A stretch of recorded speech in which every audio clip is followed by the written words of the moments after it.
Monsieur le Président de l'Assemblée nationale, Monsieur le Premier ministre, Mesdames, Messieurs les membres du gouvernement, chers collègues.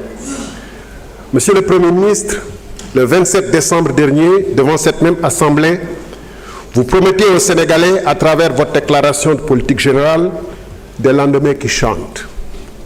Le jour suivant, le 28 décembre, vous avez imposé sans débat ni vote le budget 2025.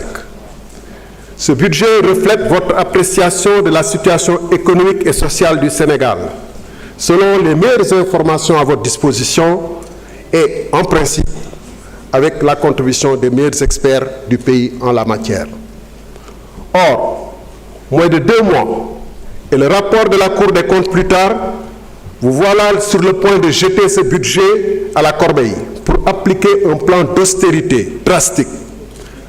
L'agenda 2050 semble morné, place au classique plan d'ajustement structurel que vous appelez pudiquement pacte national, puisque vous voulez le nommer pacte national de stabilité. Dès lors, la question qui se pose est simple. Ignorez-vous l'état de sinistre économique et financier du pays au moment de confectionner le budget 2025?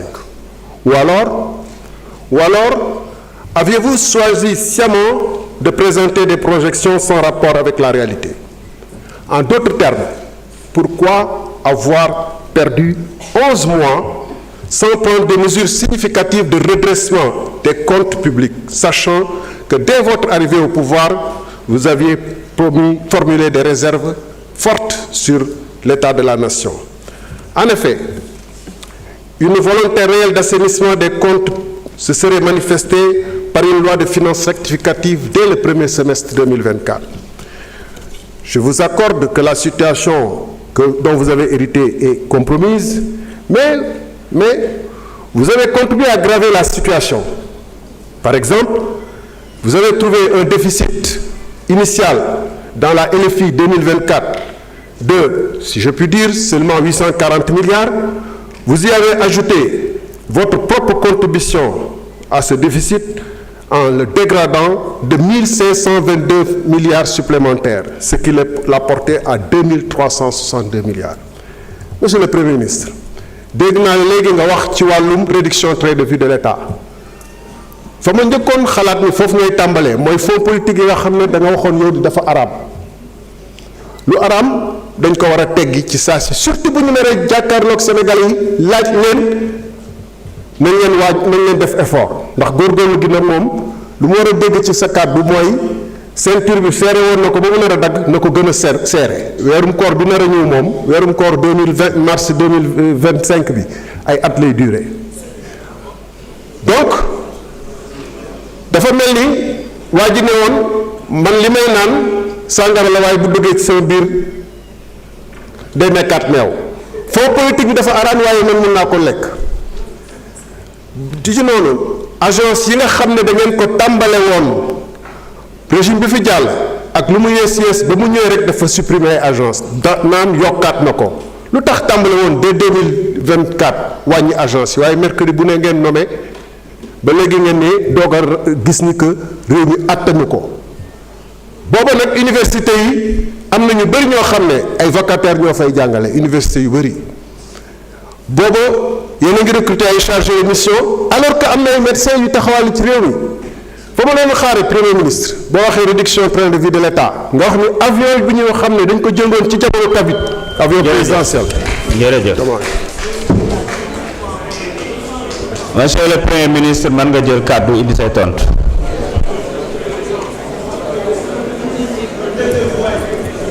S'il vous plaît. nañu wéyal déglu bi. Merci beaucoup. Je pense que dans les interpellations de l'honorable député Thierno Alassane Sall, il y a beaucoup d'amalgame.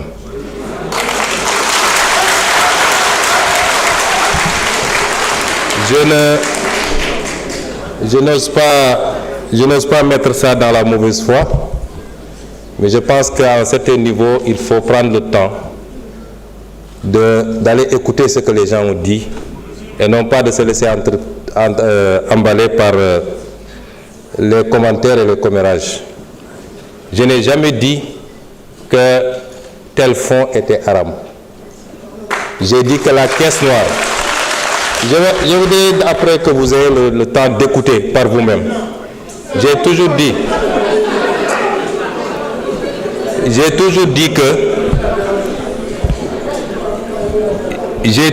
que dans un pays, il faut qu'on soit très clair, dans un pays, avoir des fonds qui sont laissés exclusivement à la discrétion d'un homme, fût-il président de la République, qu'il peut utiliser à sa guise, qu'il peut donner à qui il veut, qu'il peut même mettre dans une pièce, mettre de l'essence et allumer, c'est inadmissible parce que c'est l'impôt des Sénégalais.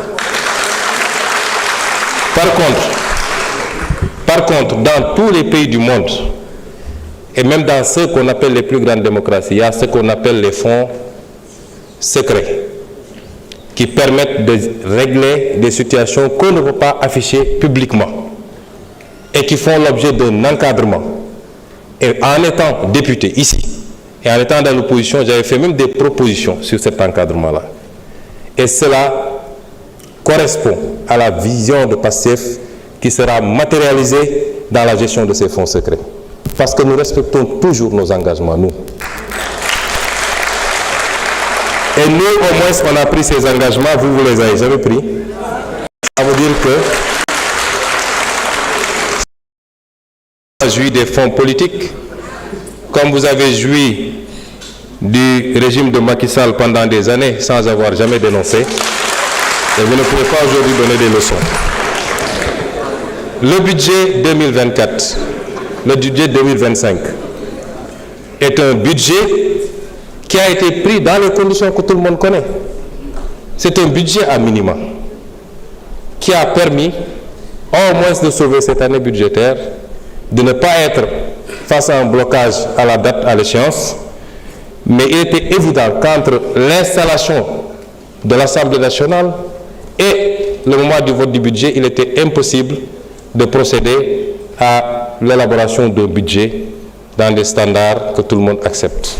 Et c'est pourquoi nous sommes en train de travailler à la loi de finances rectificative que vous appelez, qui sera celle qui sera réellement conforme à notre programmation. Et austérité, c'est vous qui l'avez dit. Nous ne sommes pas dans l'austérité.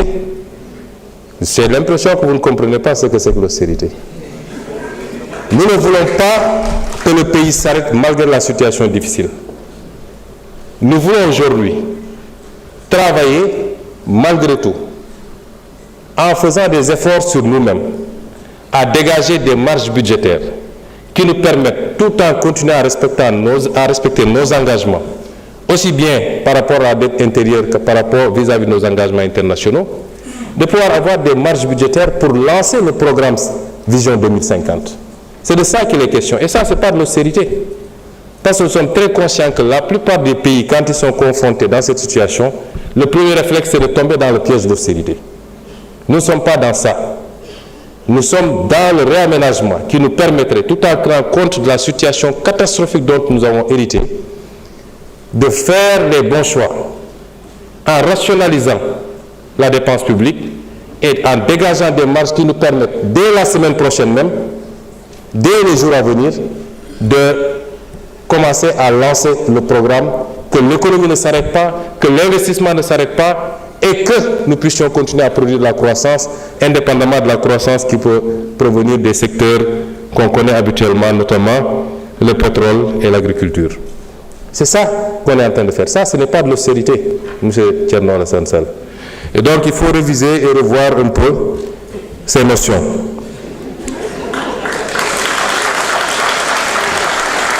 Et vous dites que nous sommes restés 11 mois sans prendre de mesures. Ah non. Durant ces 11 mois, on en a tellement pris des mesures correctives. Mais il se trouve que quand vous arrivez, vous héritez d'un État. Vous lancez des travaux. On ne se lève pas pour dire je rationalise telle agence, j'enlève, etc. On fait des études pour être sûr que les choix qu'on va faire sont les bons. Un État, c'est assez sérieux. Et durant le temps de ces études, il fallait continuer à faire tourner l'État. comme on dit. Et il fallait mettre des gens à la place qu'il faut pour qu'ils travaillent. Parce qu'il n'est pas question aussi qu'on laisse des gens qui ne partagent pas notre vision, qui ne comprennent pas notre combat, continuer à vouloir piloter des directions générales stratégiques ou des agences où on a besoin aujourd'hui de nous installer dans la vision 2050. Et le temps de faire ce travail, effectivement, on a mis ce qu'il faut.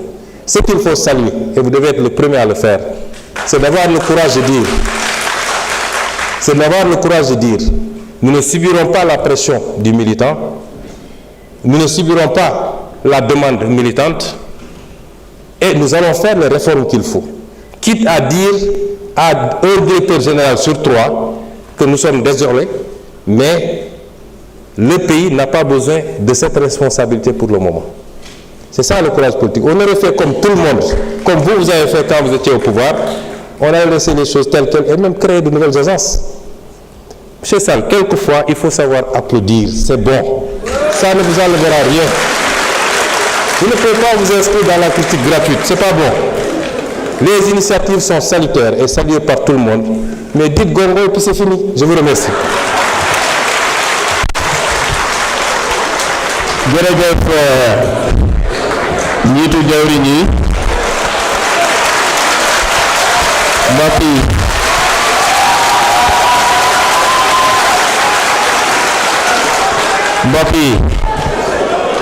mbokk yi rawatina